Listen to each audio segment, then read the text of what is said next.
Nocturne of Nightmares. Jessica!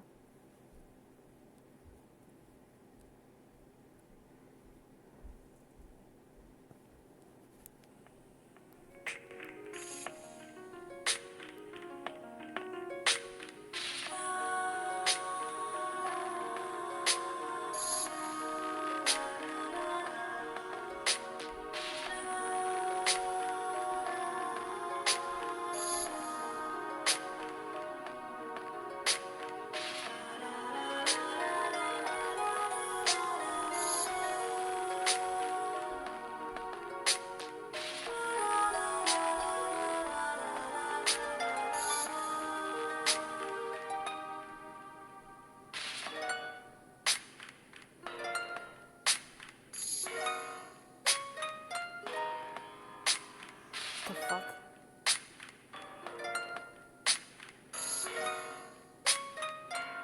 No. I don't know what that is. I don't like it.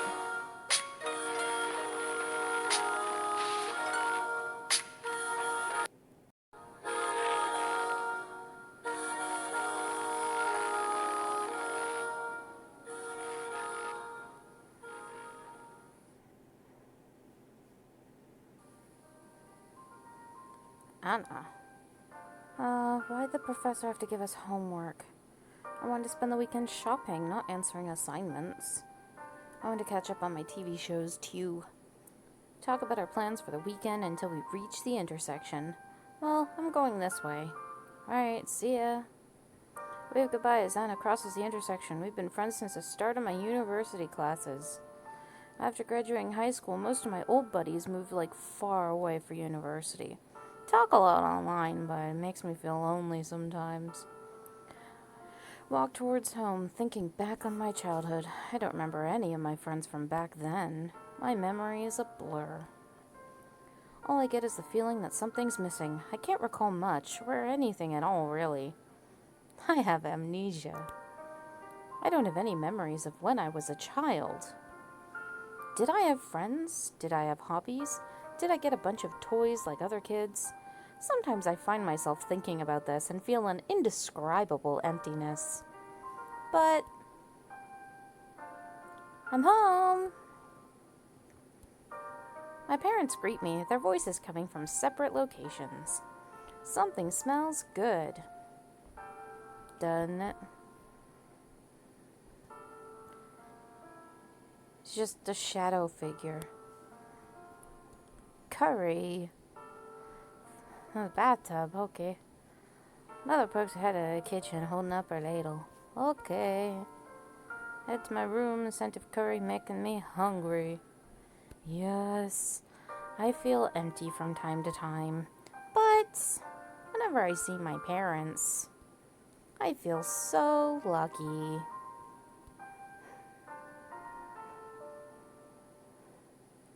After my parents go to bed, I stay behind in the living room. I look at the clock to see that it's 9:45 p.m. Oh, it's almost time. I lightly slap my face with both hands to keep myself awake.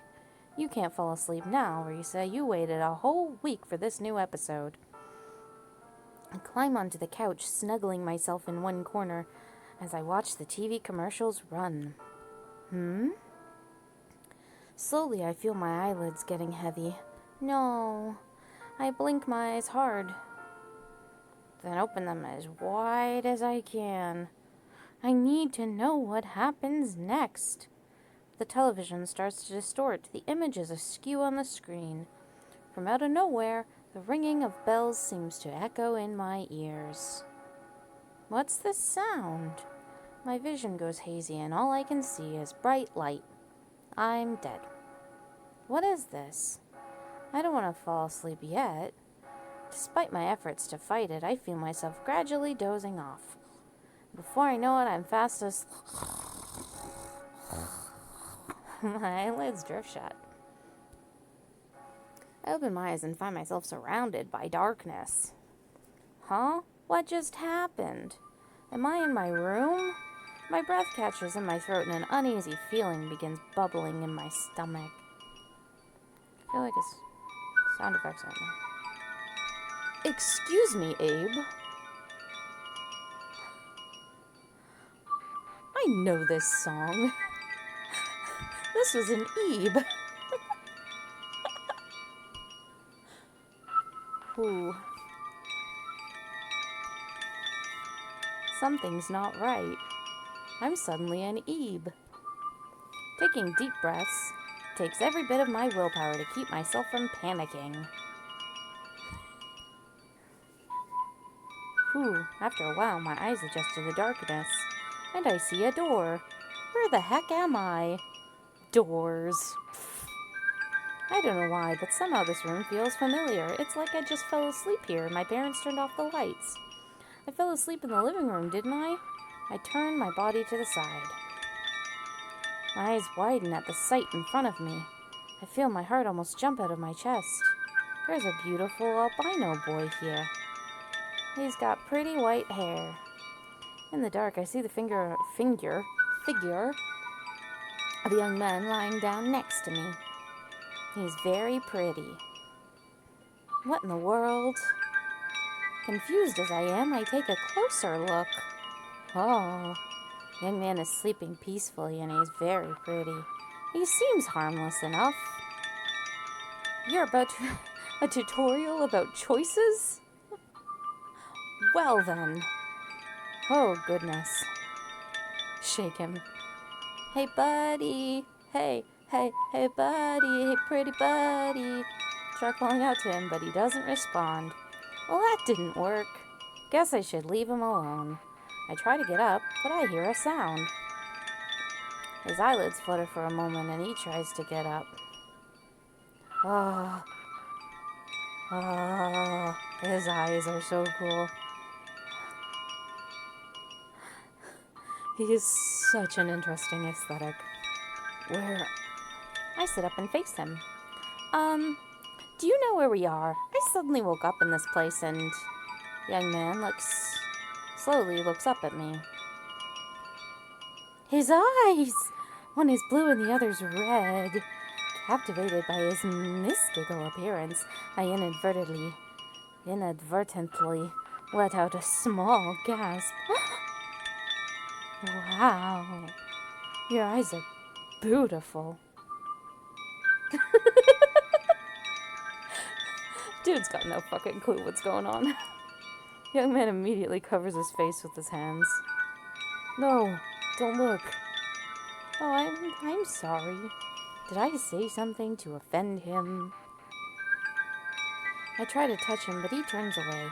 Stay away. But... Man, you're so damn loud. I just woke up. Oh, I jump in surprise. Oh, that was someone else saying that. Got it. Sup. Look over my shoulder to see another person staring down at me. He looks so scary. Poke. The hell you being noisy for, huh? I'm sorry. Out of the blue, a very loud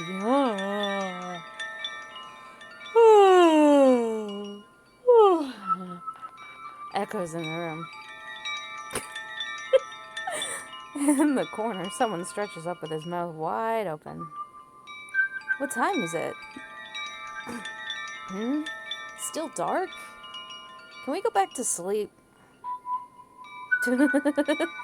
Sleepable. Where am I? Who are you people? A young woman freaks out as the commotion forces her awake. Oh, she's cute. Let's be best friends. There's 5 of us. Why? 5 complete strangers all taken to one strange place? Something feels really off about this.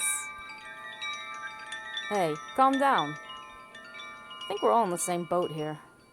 But why are we here? I can't be here. I have a date tomorrow. I have to go home. Everybody settle down. The guy in the varsity jacket starts to take charge of the situation. He's got a fleur-de-lis on his jacket. I stand up to get a good look at him, but he walks towards the center. Does anyone have any idea where we are? Jeez, why are you starting with that? Shouldn't we get to know each other first? Totally nonchalant. The young man smiles at each of us. That's nice. He's trying to make everyone feel at ease. I like to imagine my character just has no fucking clue what's going on at any point in any time, but she's always just super happy about everything. I don't have any memories. That's okay. Eventually, the tension in the room subsides. My name's Toma. Like Tomas. Everybody just looks at him without a word. I'm Risa.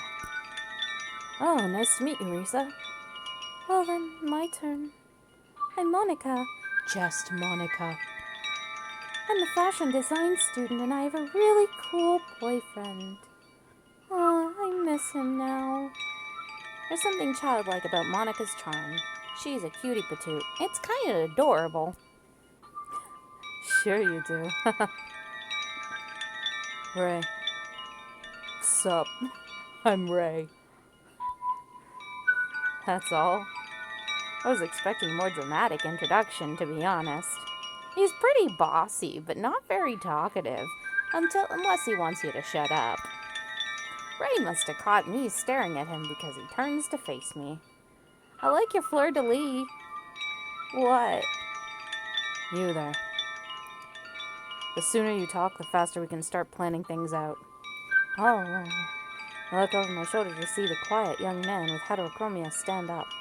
He's very pretty. He slowly lets his hands fall, revealing the shine in his eyes. I meant what I said. His eyes are really beautiful. My name is Subaru. Subaru.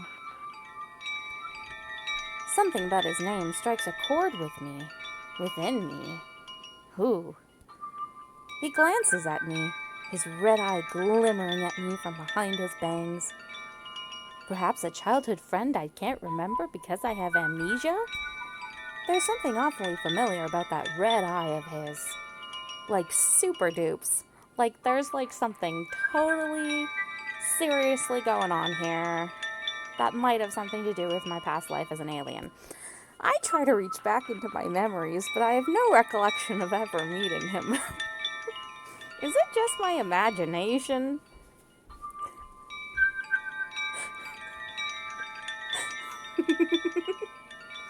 Okay. I just needed a minute. So, now that we know each other, isn't it a bit less scary? Toma chuckles. And I smile. The atmosphere was really tense earlier. I'm glad someone like Toma is here to lighten up the mood.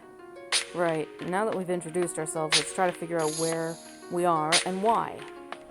Everyone gather around.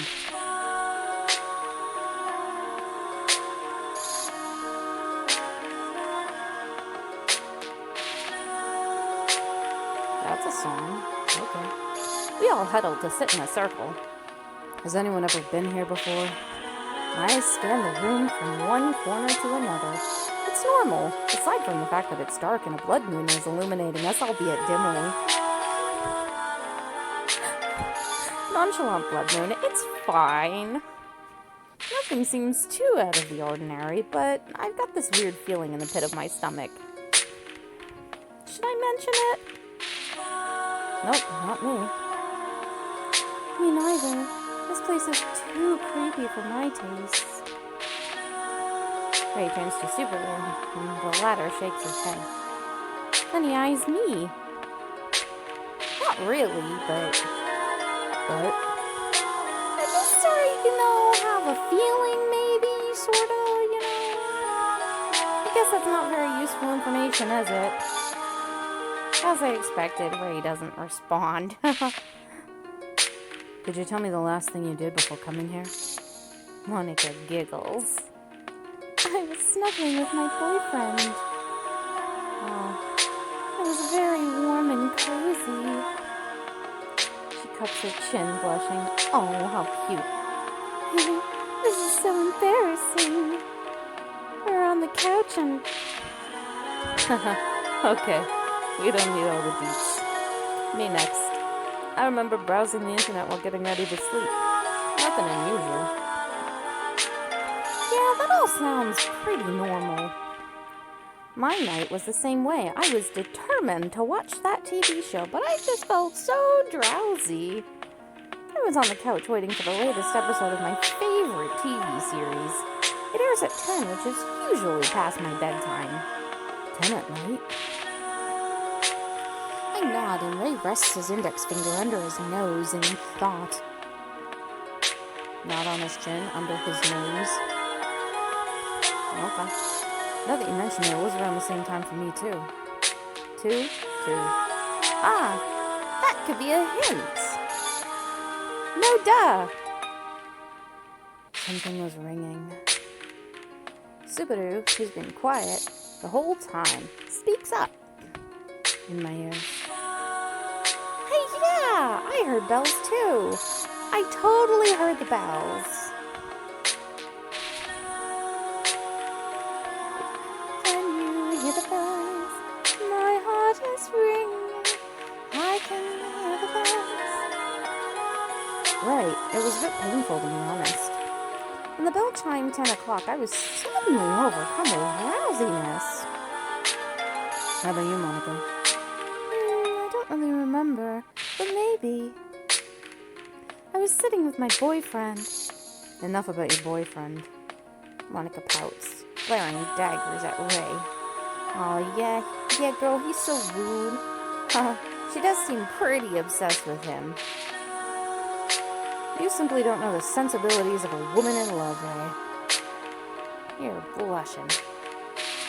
I don't need to know. It's not relevant here. Thomas shrugs. Then he looks at me and makes a face teasingly mocking Ray. I almost laugh, but I bite my lower lip to hold it back. Ray and Thelma seem like they know each other pretty well. Either that, or Thelma teases everybody. Ray purses his lips together as he leans back. Folds his arms across his chest. Okay, so we've pinpointed 3 things about the situation. Ray lowers his arms, letting his hands drop over his shins. First, none of us have been here before. Second, we all felt sleepy at around 10 at night. Third, we all experienced tinnitus.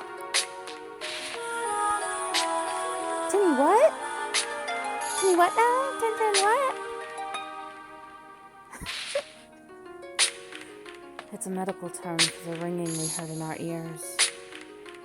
Oh, that sounds smart. I curiously turned to look at Ray. Ask him how he knew that word. How'd you know a word like tinnitus? That's like super scientifical.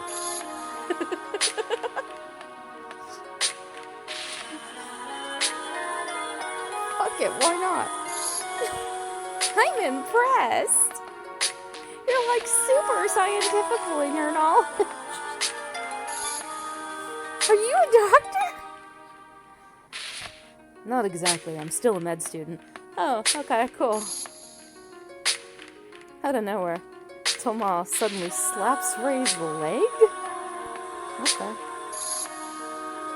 What about you? What were you doing? In annoyance, Ray jerks his long legs back. Long legs, because he's like soups tall. I was studying. What? That's boring. Who studies on a Friday night? Yeah, Monica chimes in. People who are very serious about their studies, I presume.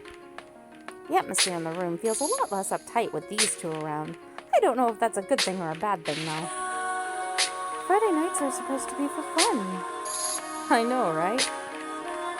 Partying with friends, drinking booze, getting wasted. Are you old enough for that? The two of them share a high five that makes me smile. At least we're all getting along just fine. If you have time for idle chatter, then you have time to give insight about the situation.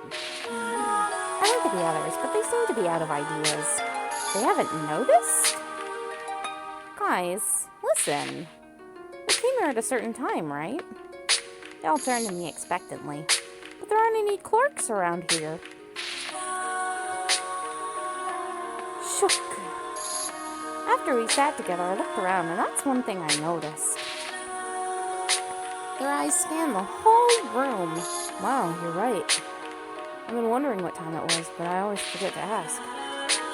Is it because Subaru's face lights up in the dark as if he's experiencing a moment of clarity? Does anyone have a watch? Ray immediately puts his hand forward. We all look at each other, thinking the same thing. Right, let's take a look. We hold our breath in anticipation as we lean closer to confirm our suspicions. It's dead. The hands on Ray's wristwatch tell us something. Time stopped at 10. Oh no, now we have absolutely no sense of time. It feels as if our last thread of hope has been cut. Dread washes over me as a brief silence overtakes the room. I'm trying to make sense of this. We all came here after we fell asleep, but is this a dream? Or are we in a different universe? A different universe? Time is a construct. It's physically impossible to freeze given the laws of physics on Earth. Yeah, but watches die, so the only way we can stop time theoretically is to be in a place where the scientific laws allow it. But the lack of clocks doesn't necessarily mean time has stopped. It could also mean time is still running, we just don't know how quickly. That's the most sensible thing you've said since we woke up. Hey, I may not be as diligent as you, but I know my way around science. You're onto something, but we're just here. I was gonna say that. Ray folds his arms again. What do you mean? Traveling to a different dimension would require deliberate effort. But we didn't do anything. Right. We need to create a rift in space and go through it like a portal. How the fuck do you know how dimensions work? Well, I'm not exactly the top student in my physics class. Tearing through space and bending time isn't my specialty. Toma laughs. You're funny. I like that. Wait, so you're saying we're on Earth, but not Earth? I'm so confused.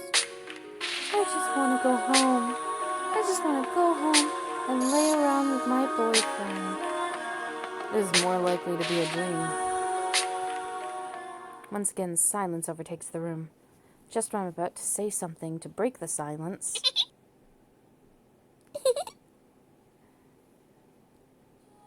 Out of the blue, a little girl's laugh fills the room. Indescribable terror overtakes my body, freezing me in place.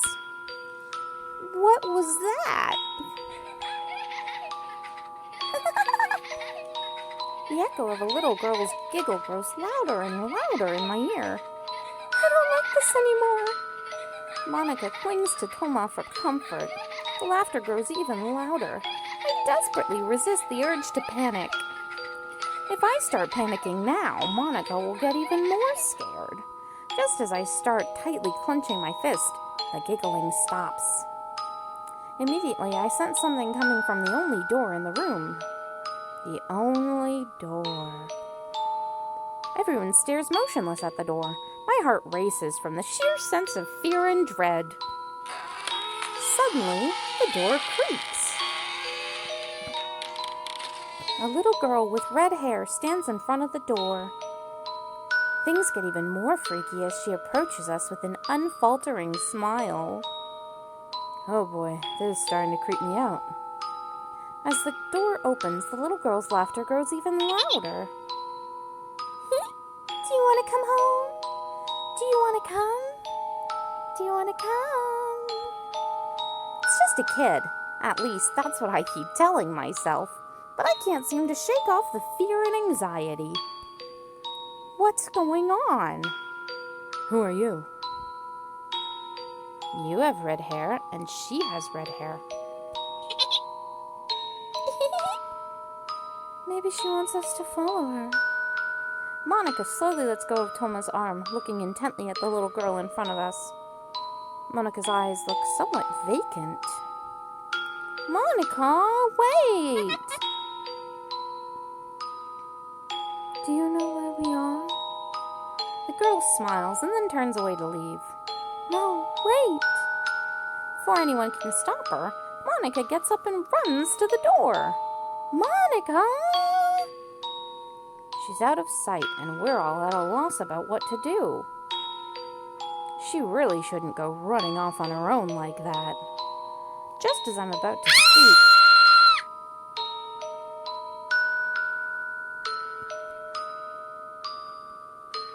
out of nowhere, we hear a shrill cry of fright. That was Monica. I guess she's dead. I get to my feet to go after her, but Toma catches my arm. Let's not do anything rash.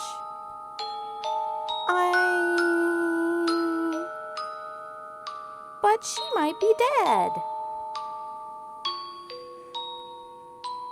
Don't be reckless. But we have no idea what we're dealing with at the moment. The best thing we can do right now is stick together. He's right. Nothing good will come from me trying to go alone. I need to calm down and get a hold of myself. She's dead. We're alive. Let's go. Toma lets go of my arm as Ray explains. We all came here scared and confused, so let's do what we can for each other. My eyes widen at his words. Oh, he's so reliable. I don't think Ray knew how to be so encouraging. Okay. I just hope Monica's alright. She's probably dead, but I hope she's alright. Right. Let's head out and investigate. Take what you can to protect yourself. Or something you can use as a weapon. How about a lamp? We cautiously make our way outside. I find a baseball bat inside the room while the guys each arm themselves with random objects. What am I going to do with the book? Whack someone on the head with knowledge?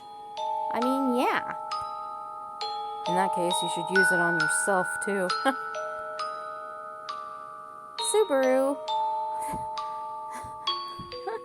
Subaru, are you alright there? I turn back to see Subaru holding a plunger. He's gonna plunge them to death. He just nods. Everyone stay close. We cautiously trudge through the darkness. Before long, we hear a horrendous crunching sound. We nod silently and apprehensively turn around the corner to find a dead Monica being eaten by a monster of some sort. I gasp at the sight. A human leg is on the floor, all bloodied. Fucking what? Just around the corner stands a terrifyingly hideous monster. What the fuck? Ha ha ha. Okay.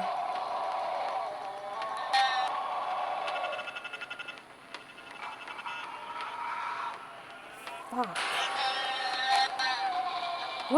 What the hell? Mommy, I'm hungry. The monster mutters and moans. The dismembered leg moves as if being pulled by someone. Help me, Mommy, I'm hungry.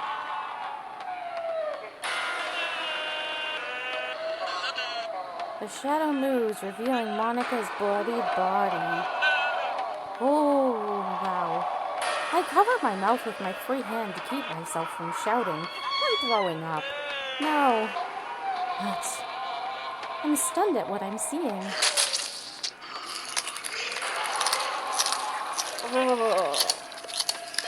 Oh, I hate those sounds. Before me is a hideous creature, its teeth sharp and bloody. Monica lies dead, but the space beside her unfolds in bright light. Monica's dead? Just a second ago, she was happily going on about her boyfriend. And now she's... The sound of the monster's teeth munching and grinding echoes through the hallway. Everyone's probably thinking the same thing. Why the fuck are we still staring at this? Unable to accept the facts right in front of us, we just stare at Monica's massacred body. Suddenly, a strange mist appears next to the body, and a little girl materializes from the mist. It's the same little girl again, smiling happily as she rushes into a man's arms. What?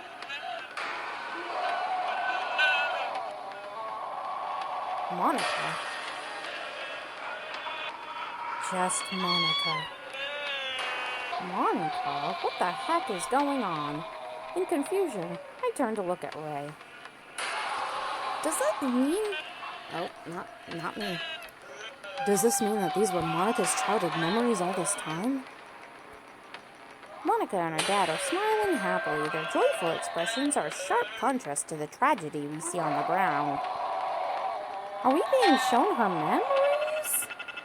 She remembers being eaten by a horrific monster? Maybe, but now... Ray glares at the monster. The monster scowls at us like we're next. Oh my. We should get out of here. I agree. Hey, that's my line. Let's go. The voices are too similar. The guys start running, but my legs won't stop shaking.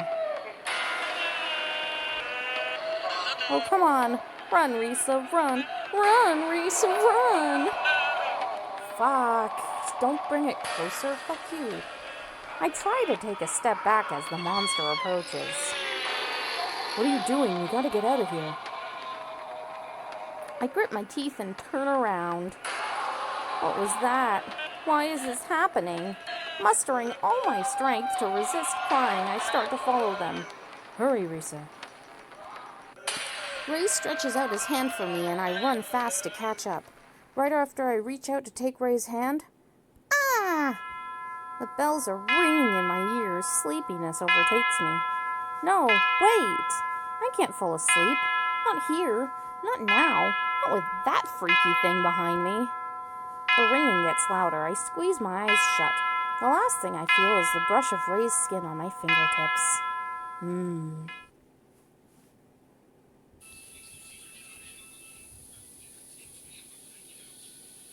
Well, that was a thing that happened, apparently.